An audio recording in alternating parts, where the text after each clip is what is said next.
अभी भी फंस सकता है वार्ड कमेटी के चुनाव में पेश कोर्ट जाने की तैयारी में आम आदमी पार्टी।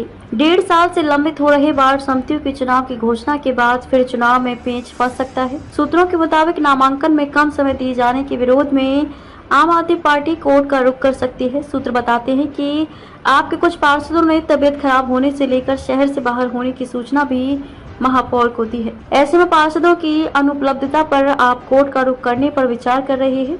उल्लेखनीय है कि करीब 1.5 साल के इंतजार के बाद आखिरकार निगम के वार्ड समितियों के चुनाव की घोषणा कल बुधवार को की थी। निगमायुक्त अश्विनी कुमार ने चुनाव की तारीखों को मंजूर कर दिया है। साथ ही 1.5 साल से हो रही देरी पर निगमायुक्त ने 1 सप्ताह के भीतर ही चुनाव की प्रक्रिया पूरी करने की मंजूरी दी थी।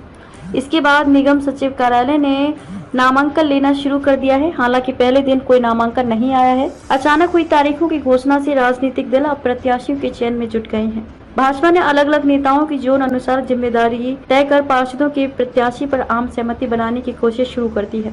खास बात यह है कि 12 वार्ड समितियों के चुनाव एक ही दिन में 4 सितंबर को कराए जाएंगे। सुबह 10 बजे से शाम 4 बजे तक 2 अलग अलग सभागार में कराए जाएंगे। उल्लेखनीय है कि पहले अंदेशा लग रहा था कि सितंबर के तीसरे सप्ताह में चुनाव होंगे, लेकिन निगमायुक्त ने पहले से हो रही देरी में और देर न करते हुए त्वरित चुनाव के लिए नामांकन की प्रक्रिया शुरू करने के आदेश दे दिए। निगम सचिव शिव प्रसाद केवी द्वारा जारी चुनाव अधिसूचना के अनुसार वार्ड कमेटियों और प्रत्येक वार्ड कमेटी से एक स्थायी समिति के सदस्य के लिए नामांकन शुरू हो गए हैं। 30 अगस्त शाम 5 बजे तक कोई भी पार्षद संबंधित वार्ड समिति के 2 प्रस्तावकों के साथ चेयरमैन, डेप्यूटी चेयरमैन और स्थायी समिति के सदस्य के लिए नामांकन कर सकते हैं। 4 सितंबर को चुनाव कराए जाएंगे। निगम एक्ट में ये सहूलियत दी गई है कि नामांकन करने के बाद चुनाव की प्रक्रिया शुरू होने तक कोई भी प्रत्याशी नामांकन वापस ले सकता है।